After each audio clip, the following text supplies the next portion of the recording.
اعوذ باللہ من الشیطان الرجیم بسم اللہ الرحمن الرحیم السلام علیکم ورحمۃ اللہ وبرکاتہ۔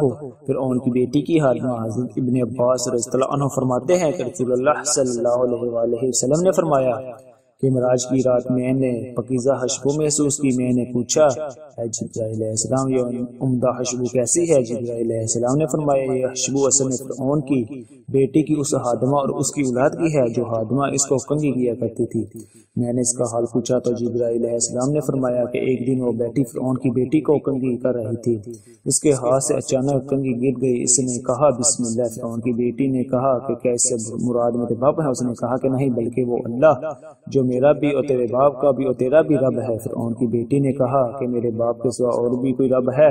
اس نے کہا کہ ہاں۔ اس نے کہا کہ میں یہ بات اپنے باپ کو بتاؤں گی۔ اس نے کہا ٹھیک ہے بتاؤ، جاؤ بتاؤ۔ چنانچہ فرعون کی بیٹی نے اپنے باپ کو ساری بات بتائی۔ فرعون نے اس کو بلایا اور پوچھا اے فلاں عورت کیا میرے سوا بھی کوئی تیرا رب ہے؟ اس نے کہا ہاں میرا اور تمہارا رب اللہ تعالیٰ ہے۔ فرعون نے پتل کی بنی ہوئی ایک گائے لانے کا حکم دیا، چنانچہ وہ لائی گئی۔ اس میں پانی ڈال کر خوب گرم کیا گیا، پھر اس ہادمہ کے بچوں کو ایک ایک کر کر اس میں ڈالا گیا۔ ہادمہ نے اس دوران کہا میری ایک خواہش ہے۔ فرعون نے کہا تیری کیا خواہش ہے؟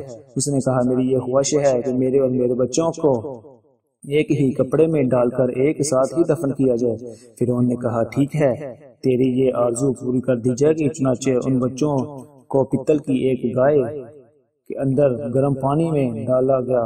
ان بچوں میں ایک بچہ شیخ ہوا بھی تھا تو ماں اس کی وجہ سے بے ہمت ہونے لگی۔ بچے نے اپنی ماں سے کہا اے ماں مجھے بھی ڈال دو کیونکہ دنیا کا عذاب آخرت کے عذاب کے مقابلے میں بہت ہلکا ہے۔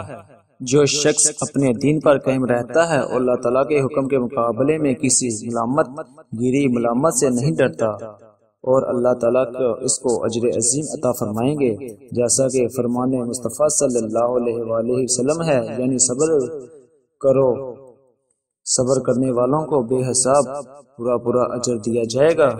حضرت جبرائیل علیہ السلام نے حضور پاک صلی اللہ علیہ وآلہ وسلم کو اس کی ہادمہ کی ساری کہانی اور قصہ بتایا۔